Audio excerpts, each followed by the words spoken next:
Green card ও বিদেশি নাগরিকদের কাজের ভিসা নীতিতে পরিবর্তন আসবে বলে ঘোষণা দিয়েছে হোয়াইট হাউস। বিশেষজ্ঞরা মনে করছেন, গোল্ড কার্ডের আরও বেশি প্রচলনের জন্য গ্রিন কার্ড নীতিতে কঠোরতা অবলম্বন করছেন মার্কিন প্রেসিডেন্ট ডোনাল্ড ট্রাম্প। বিষয়টি নিয়ে উদ্বেগে আছেন যুক্তরাষ্ট্রে বসবাসরত বাংলাদেশি অভিবাসীরা। ট্রাম্প প্রশাসন গ্রিন কার্ডের বিরুদ্ধে কঠোর পদক্ষেপ নিতে যাচ্ছে। শুনেছি যাদের গ্রিন কার্ড প্রসেসিং এর মধ্যে আছে বা বাংলাদেশ থেকে যারা গ্রিন কার্ড নিয়ে এখানে আসবেন, তাদের অনেকের গ্রিন কার্ড বাতিল হয়ে যেতে পারে। এই ধরনের তথ্য আসছে বিভিন্ন গণমাধ্যম এবং নিউজ থেকে, যদিও এই বিষয়ে আমার কোনো সুস্পষ্ট ধারণা বা অবগতি নেই। যুক্তরাষ্ট্রের স্থায়ীভাবে বসবাসের গ্রিন কার্ড এবং বিদেশি নাগরিকদের কাজ করার H-1B ভিসা ক্যাটাগরিতে ব্যাপক পরিবর্তন আনবে বলে জানিয়েছেন ট্রাম্প প্রশাসনের commerce secretary Howard Lutnick. I'm involved in changing the H-1B program.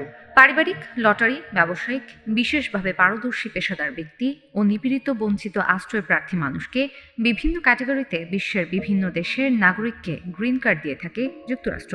সম্প্রতি ট্রাম্প প্রশাসনের এই কড়াকড়ি নীতিতে ভারতীয়রা ক্ষতিগ্রস্ত হচ্ছে বলে জানাচ্ছে বিভিন্ন আন্তর্জাতিক গণমাধ্যম। যদিও পারিবারিক, চাকরি বা লটারির ভিত্তিতে গ্রিন কার্ড দেওয়ার নীতিতে যে পরিবর্তন আসবে তাতে বাংলাদেশিরা খুব বেশি ক্ষতিগ্রস্ত হবেন না বলে জানাচ্ছেন নিউ ইয়র্কের immigration attorney at law Mahfuzur Rahman. আসলে গ্রিন কার্ড আবেদন প্রক্রিয়ার মধ্যে কোনো পরিবর্তন আসেনি খুব একটা। শুধুমাত্র কয়েকটা বিষয়ে জাস্ট মাইনর যেটা পরিবর্তন আসছে সেটি হচ্ছে, একটা হচ্ছে আপনার ফি এর ক্ষেত্রে কিছুটা পরিবর্তন আসছে গ্রিন কার্ড আবেদনের ক্ষেত্রে।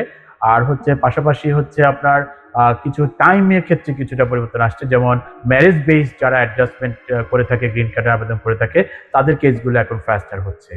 আর যেসব গুজবের মধ্যে একটি গুজব যেটা ছড়াচ্ছে যে বাচ্চাদের ক্ষেত্রে গ্রিন কার্ডের অনেক পরিবর্তন আসছে, বাচ্চাদের এখন অনেক বয়স বেড়ে যাবে, অনেক বাচ্চা বাদ পড়বে।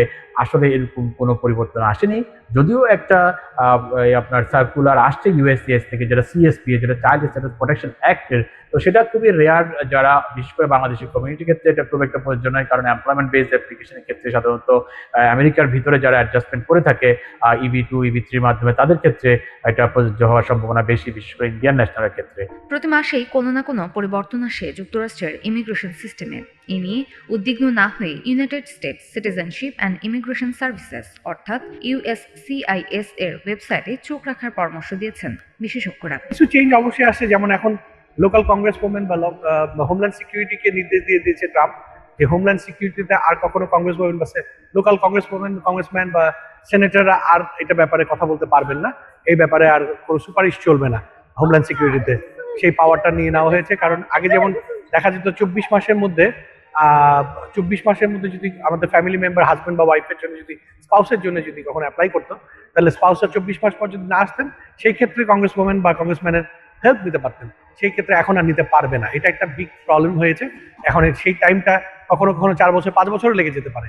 So it's a big backlog. এই একটা চেঞ্জ, অনেক বড় চেঞ্জ আসে। রাদার দেন দ্যাট, যা আছে তাই আগের মতোই আছে, অন্য কোনো প্রবলেম নেই। এছাড়া বাকি সব ঠিকঠাক আছে। প্রভাকাণ্ডা আপনারা কান দিবেন না। অভিবাসন বিষয়ে ভয় না পেয়ে সঠিক তথ্য দিয়ে পারস্পরিক সহযোগিতায় এগিয়ে আসার আহ্বান জানিয়েছেন যুক্তরাষ্ট্রের বাংলাদেশি অভিবাসীরা।